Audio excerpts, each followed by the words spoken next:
قرآن فرقان ہے، ہمیں ہر چیز میں فرق سکھاتا ہے۔ فرق کیا ہے؟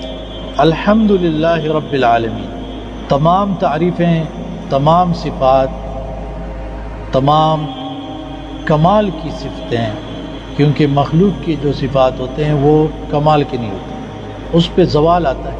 انسان جوانی میں بہت طاقت رکھتا ہے، بہت خوبصورتی، لیکن اس پر بڑھاپا آ جاتا ہے، اور بعض اوقات ایسا بڑھاپا کہ بچوں سے بھی گیا گزرا بن جاتا ہے۔ انسان کے پاس مال و دولت ہوتی ہے، اللہ تعالیٰ اچانک چھین لیتا ہے۔ انسان کو صفات ملتی ہے، لیکن وہ صفات کمال کے نہیں ہوتے، وہ صفات کے اندر عاجزی پڑی ہوتی ہے، کمزوری پڑی ہوتی ہے، اور اللہ کی صفات کمال کی صفت، اس کے اندر کوئی کمزوری نہیں، کوئی عیب نہیں، کوئی نقصان نہیں۔ اس لیے جب آپ الحمدللہ کہتے ہیں، اس کا مطلب یہ ہے، اے اللہ تو بے عیب اور بے نقصان ہے اور کمال والا ہے۔